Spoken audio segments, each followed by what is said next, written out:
And he said that the God of the Jew and the God of the Muslims. Yeah, we learn from the ulama, from scholars. They said that you can answer this question in two ways.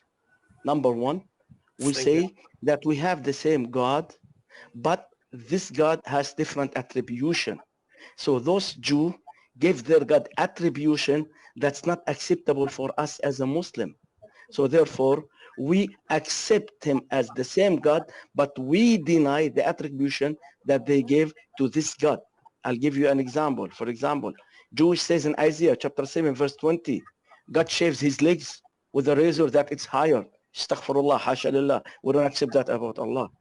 In Isaiah chapter 7, verse 18, they said that God hisses the fly and for the bee. Subhanallah, astaghfirullah, we don't accept that as Muslims. They said in Psalm chapter 78, verse 65, God is asleep and a drunk. Astaghfirullah al-azim ya Rab.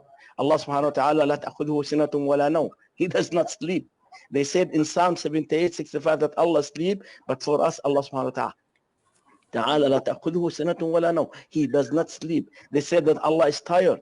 In Exodus chapter 31, verse 17, Allah is tired, need rest.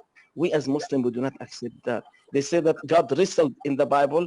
God disclosed Jacob's hip in a wrestling match. Genesis chapter 32, 25. Astaghfirullah, we don't accept that. So they are giving their God an attribution that we do not accept as Muslim. So there are so many other attributions. So if we say that we have the same God, we can say we have the same God, but they give this God an attribution that we do not accept as a Muslim. Now Allah subhanahu wa ta'ala introduced himself to us in the Holy Quran, and he told us about himself, about his nature, about his essence.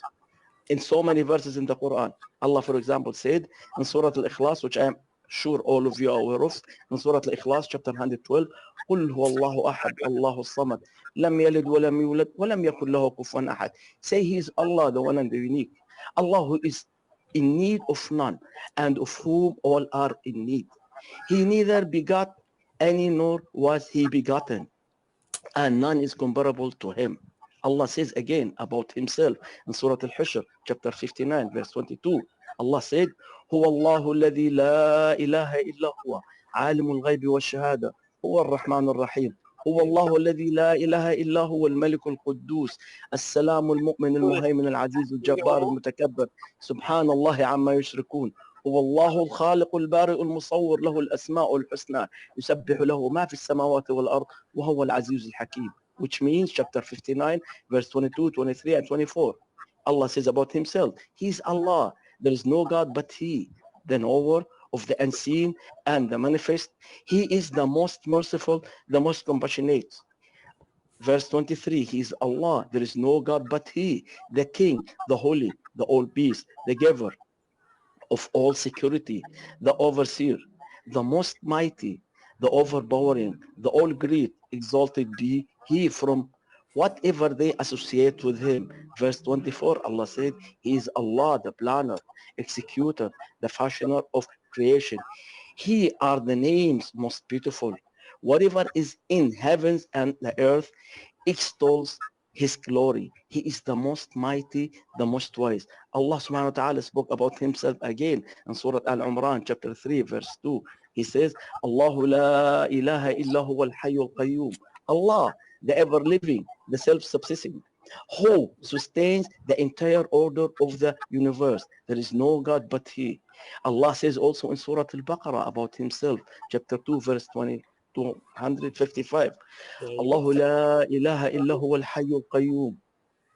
لا تأخذه سنة ولا نوم له ما في السماوات وما في الأرض من ذا الذي يشفع عنده إلا بإذنه يعلم ما بين أيديهم وما خلفهم ولا يحيطون بشيء من علمه إلا بما شاء وسع كرسيه السماوات والأرض ولا يؤوده حفظهما وهو العلي العظيم.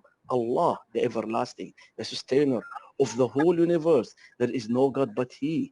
He does neither slumber nor sleep. Whatsoever is in the heavens and in the earth is his. Who is there that can intercede with him except by his own permission? He knows what is before the people and also what is hidden from them, and they cannot comprehend anything of his knowledge save whatever he himself pleased to reveal. His kingdom spreads over the heavens and the earth, and guarding of these does not weary him. He alone is the supreme and the exalted. Allah says in the last verse in Surah Ash-Shura, chapter 42, verse 11, فاطر السماوات والأرض فاطر السماوات والأرض جعل لكم من أنفسكم أزواجا ومن الأنعام أزواجا يذرؤكم فيه ليس كمثله شيء وهو السميع البصير. Allah, the originator of the heavens and the earth, He has appointed for you birds of your own kind and birds also of cattle. Thus does not multiply. You know in the universe is like Him. He is all hearing, all seeing. So this is Allah between Islam and Judaism. And those other verses I mentioned a while ago about free will for Muslim. I hope that was beneficial for everybody. Beautiful, mashallah.